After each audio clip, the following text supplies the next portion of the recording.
Thank you, angel. Thank you, demons of the night. Thank you, winter, season in which the heart burns arid tree trunks of desire. Thank you, bracing cold light, nocturnal water. Thank you, midnight bile, laurel of morning, hoopoe of dawn, for what's odd, unexpected, wild, for evil and pain. Thank you. For the sum of what we are and are not, for all we avoid and all we crave. Thanks for the lush words, love and silver, for yourself and myself. Thank you for yes and for no, for the ability to give thanks and for rendering them unnecessary. Thanks for fear, for bread and oil, for the nighttime.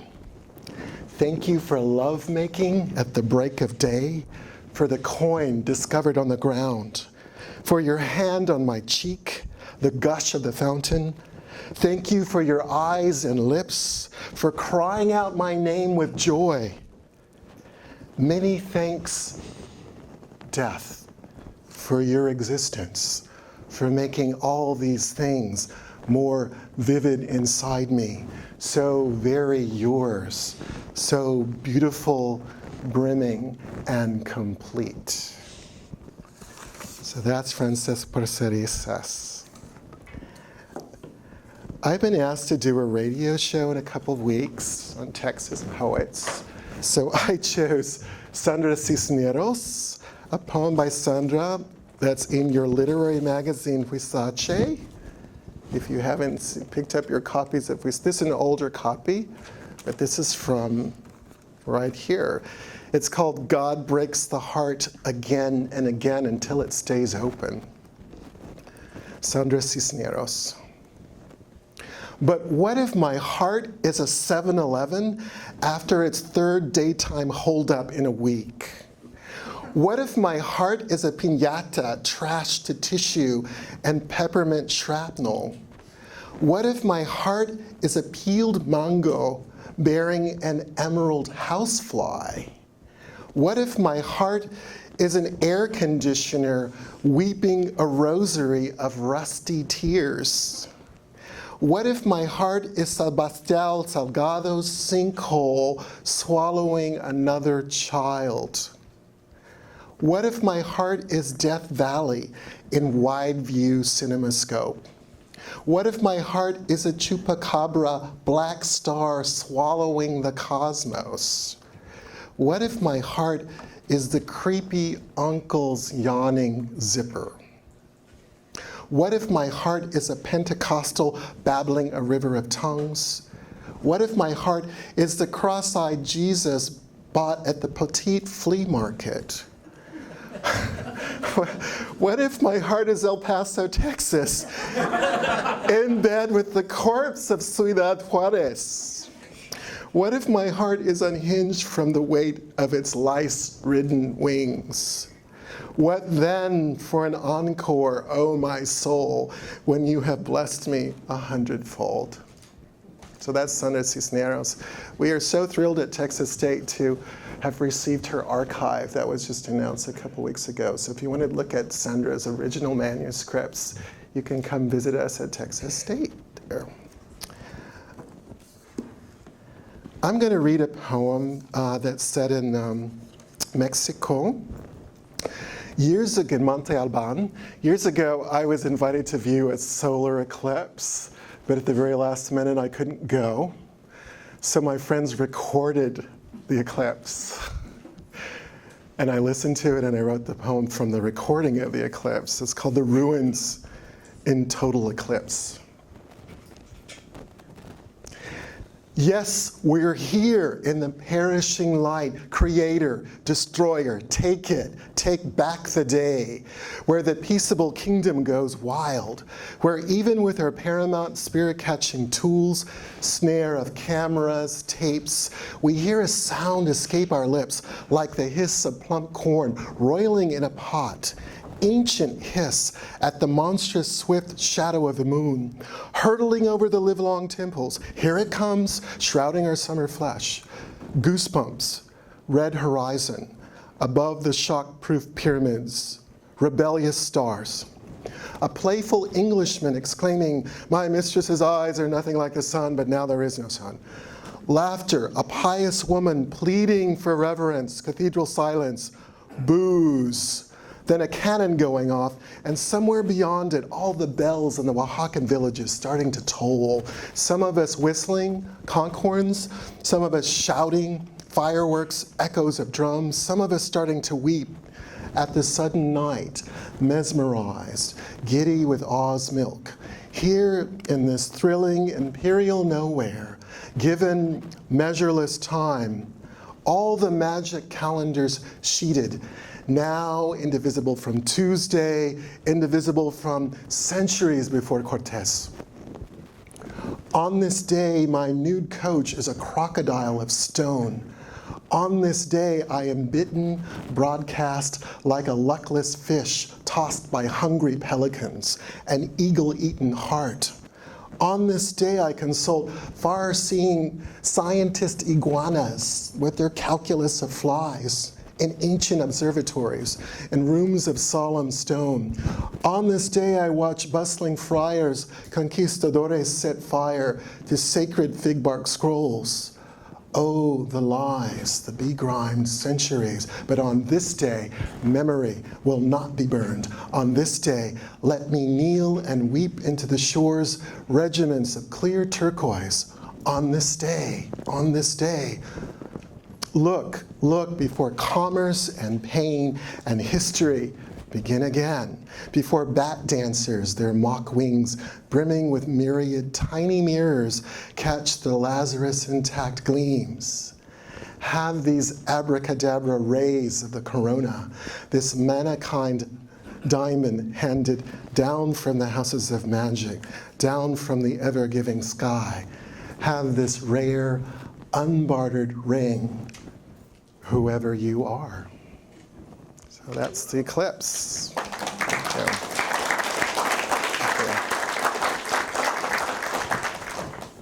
So I'm African American, but I started learning Spanish when I was 12. And my all-time greatest teacher was my Spanish teacher, Concepcion Urba. And she got me interested in the poetry of Garcia Lorca, who's my favorite poet, and I'll talk a little bit more about Lorca. But one of the terms that Lorca popularized is the duende. Have people heard of the duende? It's something that in flamenco culture, they say if a person performs with a particular intensity with their dancing or their flamenco playing, they say that person has duende. And duende means literally like a goblin. It's like, so the idea is like spirit possession. You're possessed by this powerful energy and spirit. So my teacher said she thought I had duende, and I thought, well, wow, okay, what does that mean? And I thought, well, have I ever done anything that had duende in it? And what I thought of is that when I was a little kid, my father liked to play a lot of records, mostly jazz, but he liked Ravel's Bolero. Are people familiar with the Bolero? It was written, I think, in 1928, but it's repetitive music. In fact, I was in my car going to work yesterday and it started. So my father would play Bolero for the neighbors, and I would like spin around faster like a dervish. It's like very strange. It was like a form of like entertainment or something. Anyway, that's what I thought of when she said I had duende. This poem is called Duende. Above the sill, the moon is burning. Softly, within the house, the bolero begins with its deep magnetic sounds, and I rise from my chair, driven to dance. I spread my arms and start to spin around the room, alone. As a child, I danced like this. A dervish dancing toward the ledge of God, turning before my astonished family, never dizzying. And now I seem to hear your voice as though you had said to me again, "Tienes duende." Always I dance till the duende works my body, suddenly aware of each small death and birth of myself, while I spin miraculous as a blind man who senses The moonlight brightened the brim of a well. So that's my Duende poem. I never lost my love for Garcia Lorca. If you're not familiar with Garcia Lorca, he was born in 1898.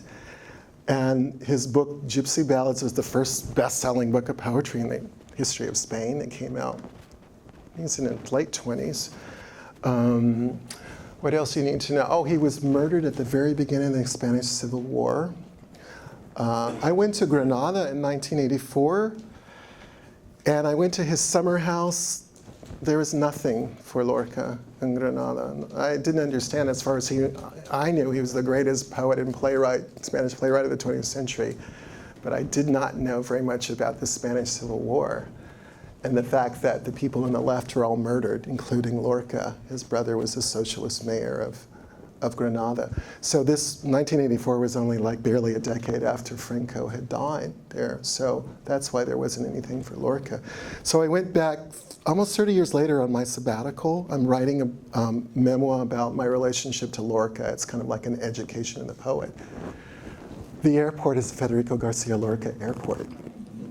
The house is a museum. There's a Lorca jogging park. I think as a gay man, he probably would have liked that part. But it got me thinking, and over the years I've been obsessed with his murder, I think, more than other aspects of his life. So I finally got taken out to Biznar, where he was assassinated. And this is at the very beginning of the Spanish Civil War. Granada was about the first major city taken by Franco's forces. The military rebelled against the government there. So this is a kind of personal pilgrimage. And I lucked out because it wasn't Airbnb, but it's something like Airbnb. The landlord where I stayed, they were friends with the person who's the curator of Lorca's birth house. So I was taken to Lorca's house. I got to see his cradle. I went out there where he was born, and I also went out to where he is believed to have been killed. So this is a new poem called Federico's Cadenza. Do people know what a cadencia is? Have people heard of that term? It's also a bullfighting term. It's the place in the arena where the bull feels safe. The bull goes into that place, and the toreros and picadores know that they can't really get at the bull. But it's also like a sense of home place, that place you go in your mind that's like a sanctuary kind of thing. So this is a slightly longer poem. It's about my journey back to Granada. And it talks about the word and the meaning of the word. Federico's Cadenza. Take this dream-blown word, cadencia, resilient as a thumb-worn rosary or a cloud-cloaked seabird. This lush equivalent for the unlatched treasure trove of up-to-the-minute dahlias, tucked under your star-guarded ledge, the hope-granting anchor of your Tupelo's deepest taproot and heartening dove, the fluent whispers of its familiar dizzy-making branches, the antithesis of night raids and fusillades. But Cadencia, transporting as a loyal estuary, luminous as the bones of saints, also conveys the soul-steadying place the bull reveres, seeks and reconnoiters in the dead shore arena as sun-drenched sanctuary, a gritty Ithaca. And like the animal, hectored yet radiating power, claret dark in the deterring ring, Federico Garcia Lorca, the sorcerer of be sure to use your eyes beauty, was brought to a dismaying end by marksmen as intent as any fabled picador or torero. To embrace the word cadencia like a coursing, fortifying hearth fire in my veins, I go looking for Lorca's long-fingered source and find his cradle in Fuente Vaqueros, tobacco groves, curing houses, sun-laved rows of artichokes, and still quick as a kestrel gypsies. I go seeking his sanctum in the green anodyne of his summer home's at-the-ready shutters and deacon straight palm, and find his slip-covered piano. When I touch the cover's rose and beige paisley, like a sly but Fletcher-sure child, I can't stop myself from envisioning a mass grave blossoming with impossible sharps and flats.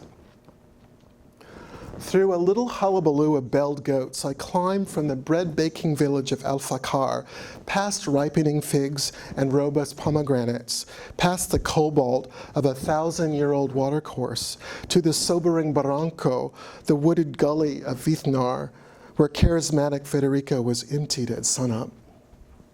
I know this: Federico's first paradise was the sprawling vega, the rustling Zeus-high poplars he addressed as a child, imperial but giving poplars. His gung-ho bastion of autumn fields, a boyhood stronghold as pale yellow gold as Idia Bazal, a little block of Basque country cheese brought to my breakfast table. I know this: it's piercing to ford uphill to Vithnar, beneath the stark splendor of the rocky outcrop, to commit to memory, lookout vigilant pines, and immense hillside vistas. Piercing to imagine the poet's Eden diminished to a tumult of gunshots. Under a sky grown pewter with the prospect of rain, alert to the pine's Esperanto of soft keening, and the grim Golia become almost indivisible from a dauntless song that surpasses carnage, a pressing wind more ancient than David's harp. Like a guitar always opening countless doorways. Federico's Cadenza.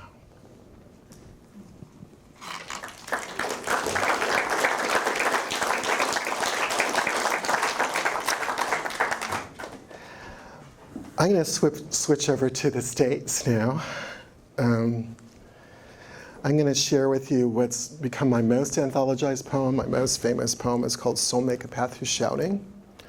And it was inspired by some documentary footage of it's a series on PBS called Eyes on the Prize. I know people have seen that documentary series on the civil rights movement. And they had some footage of Elizabeth Eckford, who was a student who helped to desegregate the high school in Little Rock, Arkansas. And it's some of the most amazing footage I've ever seen. So I wrote this poem for Elizabeth Eckford. Soul Make a Path Through Shouting. Little Rock, Arkansas, 1957. Thick at the school gate are the ones rage has twisted into minotaurs, harpies relentlessly swift. So you must walk past the pincers, the swaying horns, sister, sister, straight through the gusts of fear and fury, straight through. Where are you going? I'm just going to school. Here we go to meet the hydra-headed day. Here we go to meet the maelstrom. Can my voice be an angel on the spot, an amen corner? Can my voice take you there, gallant girl with a notebook, up from the shadows of gallows trees to the other shore, a globe bathed in light, a chalkboard blooming with equations. I have never seen the likes of you, pioneer in dark glasses. You won't show the mob your eyes, but I know your gaze, steady on the North Star, burning, with their jerry-rigged faith, their spear of the American flag. How could they dare to believe you're someone sacred? Nigger, bare-headed girl, where are you going? I'm just going to school.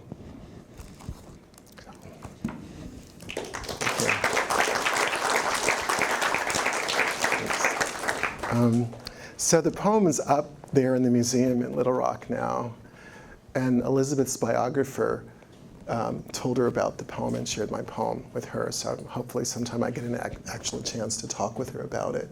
But I was just so moved by her bravery in that situation. So my latest manuscript is called The Gospel According to Wild Indigo. And it's a sequence of poems about Gullah culture in Charleston and the Sea Islands. And some of the poems are, well, it's a celebration of the resilience of slaves. I know people are familiar with Gullah culture. It's like rice and indigo plantations. And the slaves are actually more independent than the slaves in the rest of the United States because they were left to their own devices in the summer malarial months, The white plantations owners left them there, so there was more independence. So they speak what's called a dialect of Gullah. There's no future tense. It's a combination of Old English and what they think is from Angola. So one of the things I loved about Gullah dialect was just there's so many beautiful compound words. So this poem is structured around the word day clean, which is the word for sunrise or sunup. And I'll read that one real quick, and then I'll get into some of the poems where the slaves speak. Day clean. Day clean's the Gullah word for the gala sun, the looked-for melon, meticulous, up-and-coming, impossibly hale, ecstatically gilding the Canaan of marshlands, low country cosmos of scurrying punch-clock crabs, dauntless kingfishers, frolicking estuary herons. Day clean caresses the praise houses, yo-ho, yo-ho. A's boy-time treehouse nestled in a Galahad ancient oak. Gold takes the street musician's dinted coronet. Why is he still up? Why is he still playing? Burnishes the early bird fingers on a Mount Pleasant porch. Tea-brown Merlin fingers, fashioning palmetto roses, palmetto crosses. Crab castle, Jew's harp, foxglove, sea junk, marsh bridge, stilt house, the white of hominy and fine sifted flour, Ladies Island, Cat Island, Fusky, St. Helena, rummaging gold matter-of-factly gleams them all, shell colors and dories, rugged shrimp cellars and wind-blessed reeds, rapacious gold, day clean, sun like a schoolgirl, eager for show and tell. Thank you. Thanks. Here's another day clean poem. There are different characters in this sequence. Actually has characters. One is Augustus and his father, Killian. And this one's called Augustus's childhood. Day clean. The mornings were moss-laden and mule-headed, kingdom of consoling porch swings and steeping sun tea, kingdom of throat-slick okra. The mornings were mud play and faux cannon fire and a makeshift fortress of Spartina, a Gullah flourish of gathered starfish in an heirloom sweetgrass basket. If you weren't hawk-eyed, the tantalizing but turncoat sea could pick your pockets, the gypsy-fingered sea.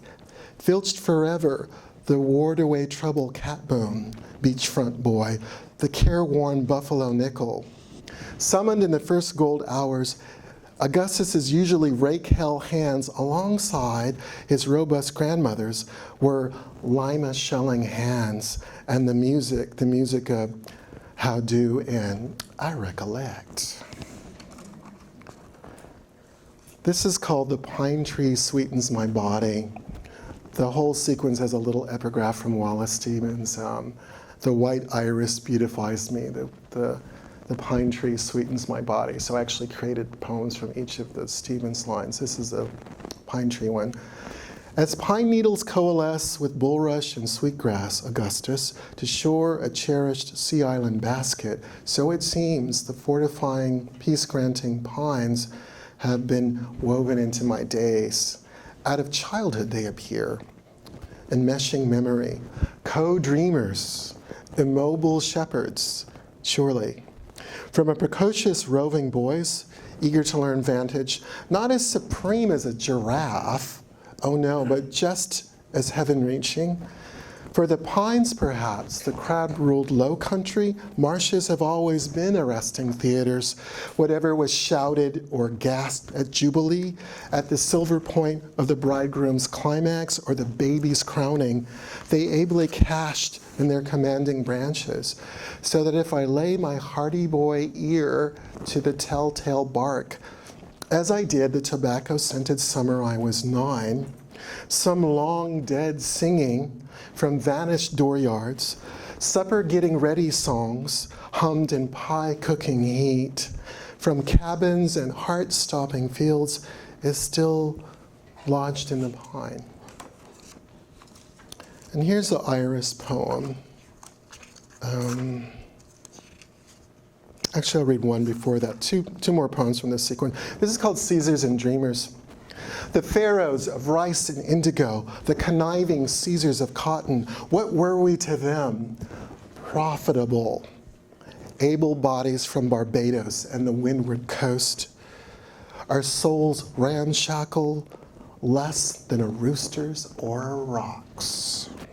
And yet, in painstaking fields and joyous praise houses, our tenacious go down Moses are stirring, rallying in the beauty of the lilies Christ was born across the sea. Might have served as proof to those zealous southern despots that we possess some quilt scrap of God.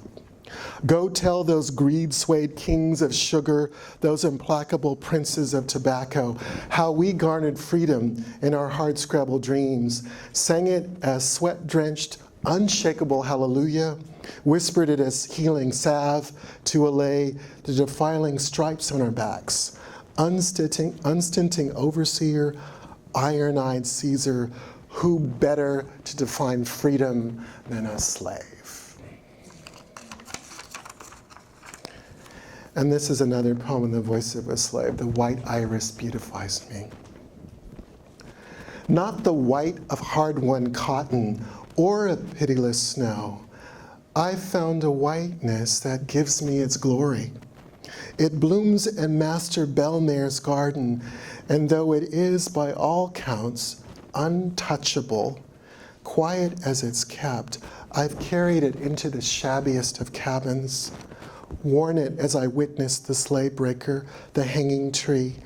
In dream snatches, it blesses me, and I become more than a brand, a pretty chess piece.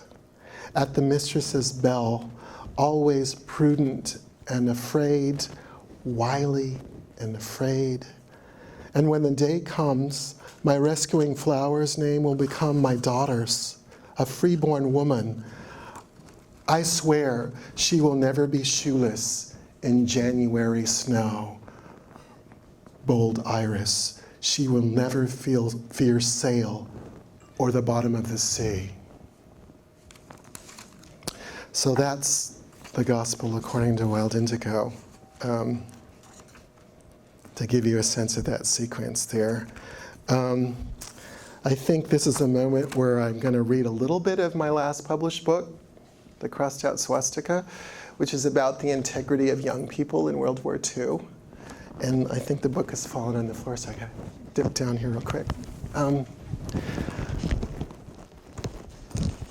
I think I said this in the interview in your paper. I did not intend to write this book. I was working on the Gospel according to Wild Indigo.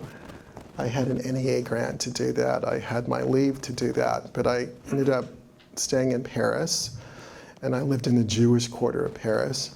I was also invited to Slovakia and ended up going to Krakow and to Auschwitz, just by chance. I didn't even realize Auschwitz was outside of Krakow there. And I went to visit the Polish poet Adam Zagajewski, and he insisted that I go to Auschwitz. So this book sprang from that particular trip. But it was one of those situations where my homework became sort of like the ghosts of World War II. My landlord had been hidden in the mountains as a child in southern France, and I kept meeting people telling me stories there. And I lived maybe like a half a block from the Holocaust, the Show Museum in Paris. So this book insisted on being born, and I resisted it. My mother had died, so I didn't feel like I should have to be contemplating World War II or any of this stuff, but somehow it came through. So this is a short poem which is like the anthem for the book, about the young people caught up in World War II. I guess one other thing I'd like to say, I don't know if it was mentioned in the article, but I was passing through Amsterdam, and around the corner was the Anne Frank house. So I went, and what surprised me was I felt very angry about being in the secret annex, because I felt like it was easy to contemplate that stage of her life and not think about where she ended up and how she died. So I thought the poems would come out angry, but they're not. And my mentor, Stanley Kunitz, once said that poetry, for the most part, doesn't come out of grievance. They're So the anger fell away, and then the voices started coming through. This is called Elegy with an owl in it. It's very short. The young, the war-buffeted, the banished. They were blossom and fruit-seeking branch lovers, braid in the inkwell schemers, and their time under watchtowers, brief as relinquished myrrh, brisk as an owlet fluttering against a soldier's insignia. So that's my anthem for the youth of that time period. Are people familiar with Sophie Scholl? Have you heard of Sophie Scholl? She was a young college student who was involved in the White Rose resistance movement. And she lived in Munich. She came from a very progressive family. And she and her brother and some other young people were doing anti-Nazi work in the middle of World War II, which is very dangerous. And they distributed these leaflets in their university, and they were arrested, and they were executed maybe 3 or 4 days after their arrest, which was a huge international scandal. But we now have the transcripts of her trial, and she was like this incredibly steely person. She was almost like Joan of Arc. She was just really, really tough with these people. So over the years, when I was a language student in Italy, I found this postcard, and I guess I thought it was just an Italian postcard, but I finally looked almost like 20 years later, in a little tiny script it said Sophie Scholl, and by then I knew who she was, and for all these years I've been carrying around this image of her, and it felt really powerful. So this poem is called The Postcard of Sophie Scholl. There is the lightning white moment when I learn the way my train to Krakow stopped, and I woke to find myself in jostling twilight at the Auschwitz platform. That the Italian postcard I garnered in Milan years ago as a talisman isn't of a pipe-dreaming Italian boy, no, but an androgynous image of Sophie Scholl, the young, intrepid resistance heroine, as if I'd registered in my Schubert-adoring daughter, my school-resisting son, a fire undetected before. Doric strong nouns demanding, what would you undertake to stop tyranny? Stout-hearted nouns, integrity, probity, courage. In benighted Munich, the spit in the eye swiftness, the unbossed bloom of a crossed out swastika. The fierce integrity and the gust of the word freedom, sprayed over the walls and ramparts of a deranged fatherland that rent flesh as if it were foolscap. Someday ye will be where I am now, as steely predicting Sophie proclaimed to the rapacious Nazi tribunal that rushed her to execution. Gazer, collector, in clarity's name, look close, then closer. It's not just a bud-sweet pensive beauty, a bel ragazzo's charm all these years. It's the spirit of crusading youth that I've cherished. Okay.